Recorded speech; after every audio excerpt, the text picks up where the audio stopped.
Buenas noches. Estás viendo el Contrapunto del Día por TVPTS, el canal de la izquierda. Hoy hubo dos noticias que recorrieron los medios, los grandes medios, tanto digitales como la televisión y la radio. La primera es la que podríamos llamar una jornada de lucha obrera, como hace tiempo que no se ve en la Argentina. Una jornada que empezó a las 6 de la mañana con un corte de Panamericana y Henry Ford, corte que realizaron los trabajadores de la fábrica Kraft Terrabuzzi, exigiendo por una parte la reincorporación de los 164 despedidos, noticia que nosotros venimos siguiendo desde acá de TVPTS, pero también exigiendo la desmilitarización de la planta, porque sufrieron el lunes, como habrás visto por nuestro canal, una represión muy importante fuera de la planta y adentro de la fábrica. La jornada de lucha obrera siguió con un paro de los trabajadores del subterráneo que piden por una parte aumento salarial y por la otra el reconocimiento de su sindicato, y cierra esta jornada obrera con un nuevo corte de la Panamericana a las 2 de la tarde, también por los trabajadores de Terrabuzzi, por el conflicto que se desarrolla ahí en Kraft. El diario digital Infobae, con su habitual sensibilidad patronal, tituló esta jornada "Se agudiza la violencia y las firmas sienten el vacío del poder sindical". Hay un punto de verdad en este título de Infobae, y es que efectivamente una característica de esta jornada de lucha obrera es que tanto los trabajadores del subte como los trabajadores de Terrabuzzi están dirigidos por comisiones internas y cuerpos delegados que son opositores a las conducciones de los sindicatos, o sea, cuerpos delegados y comisiones internas antiburocráticas. En el caso de los trabajadores de Terrabuzzi, una comisión interna y un cuerpo delegado de base que se opone a la conducción de Rodolfo Daer, ¿sí? Rodolfo Daer, uno de los grandes históricos gordos menemistas. En el caso de los trabajadores de subterráneo, un cuerpo delegado que se opone a la dirección de la UTA, en manos en este momento de Fernández. La UTA, un gremio históricamente del moyanismo. La segunda noticia, gran noticia que recorrieron los medios nacionales hoy, es la histórica pelea que se viene desarrollando entre el Grupo Clarín y el gobierno de Kirchner, y que hoy pegó un salto con el operativo de la AFIP de 200 inspectores, alrededor de 200 inspectores que se metieron en la redacción de Clarín, el diario, del Deportivo Olé y de La Razón.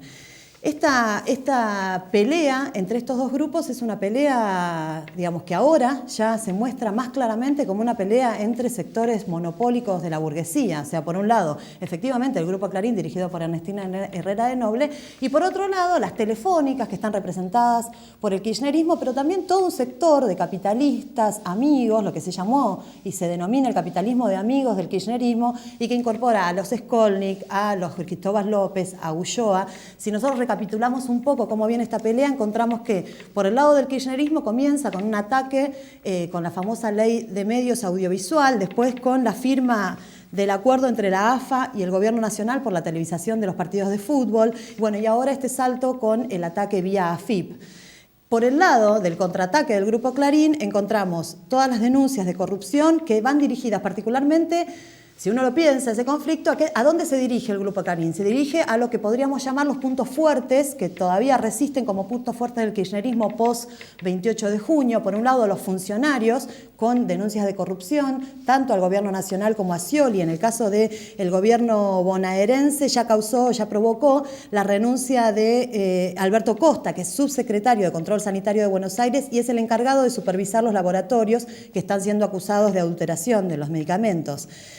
Por otro lado, también no se dirige solamente a los funcionarios, sino también a los dirigentes sindicales, que es otro punto de apoyo fuerte del kirchnerismo, fuerte relativamente hablando, después del 28 de junio. Por ejemplo, los gremios envueltos en el escándalo de los remedios truchos son la Asociación Bancaria con Zanola, que podría ser procesado, Obras Sanitarias de la Capital, que está liderada por José Luis Lingeri, que es un sindicalista abiertamente K, Correos y Telégrafos de la UTEDIC. Inclusive, por las noticias de ayer y de hoy, podría ir más allá porque Ocaña, la ex ministra de Salud, acaba de declarar que la empresa Droguería Urbana, que es la que provee la obra social de camioneros, ¿sí? Que está dirigida por la mujer de Hugo Moyano, con lo cual esto podría llegar directamente al moyanismo. Esta empresa, Droguería Urbana, está relacionada con el asesinato de Sebastián Forza. Ahora uno podría preguntarse en este escenario cuál es la relación que tienen estas dos noticias que cruzaron todos los grandes medios en el día de hoy. Bueno, la relación es íntima. ¿Por qué? Porque por un lado lo que se expresa más claramente es lo que podríamos llamar una crisis de los de arriba, crisis que involucra crisis de partidos políticos, especialmente el peronismo, pero también de la oposición, o sea, es la crisis del proyecto de reconstrucción del bipartidismo que no se vislumbra como una posibilidad todavía.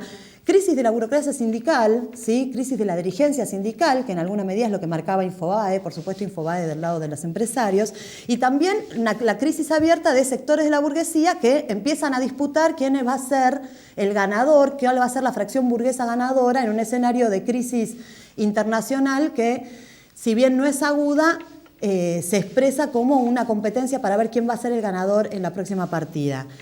Por abajo, luchas de trabajadores que empiezan a reivindicar o a luchar por sus reivindicaciones con dirigencias sindicales que son relativamente nuevas. Entonces, el escenario, lo que mostraron hoy las noticias, es justamente que ante la crisis de los de arriba, lo que podríamos llamar la crisis de los de arriba, se abren espacios, se abren brechas para que por el lado de los trabajadores surjan reivindicaciones propias que no tienen nada que ver con el Grupo Clarín, reivindicaciones que no tienen nada que ver con el grupo de capitalismo de amigos de Kirchner, que no tienen nada que ver con las telefónicas, sino que son reivindicaciones propias de los sectores de trabajadores.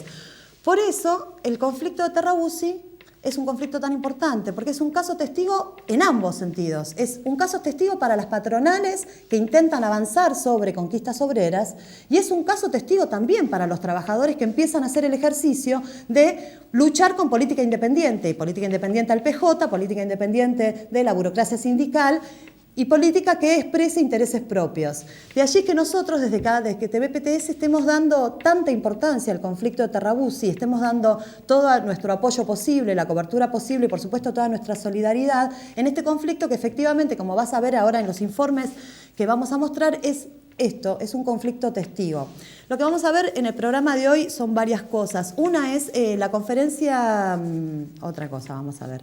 Una son las entrevistas que hicimos desde TVPTS a Ramón Bogado, que es el máximo dirigente de la comisión interna de la fábrica Kraft Terrabuzzi, y a Camilo, que es uno de los representantes del cuerpo de delegados de base que hay en Kraft. Estas entrevistas que hicimos desde TVPTS son entrevistas que fueron hechas después del corte de las 2 de la tarde, el corte de Panamericana, fueron hechas las entrevistas en la puerta de la fábrica.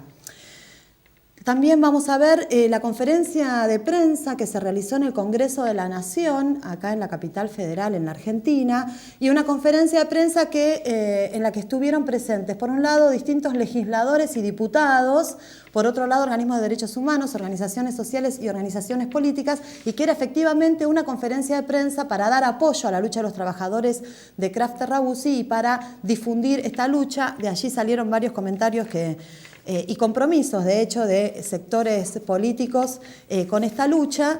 Y también vamos a ver las palabras de solidaridad del historiador e intelectual Osvaldo Bayer, que manda sus palabras de solidaridad a los obreros de Terrabuzzi. Luego del programa te podés quedar viendo la cobertura de TVPTS del conflicto de Terrabuzzi con las últimas novedades. Entre ellas están también las palabras, el mensaje de solidaridad de los dirigentes del Sinaltrainal.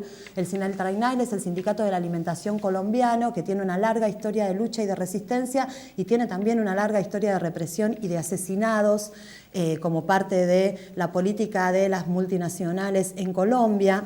Vamos a escuchar también las palabras de los organismos de derechos humanos, estudiantiles, sociales y políticos de la marcha que se realizó en La Plata. En La Plata se realizó una marcha en solidaridad con los obreros de Terrabuzzi en lucha.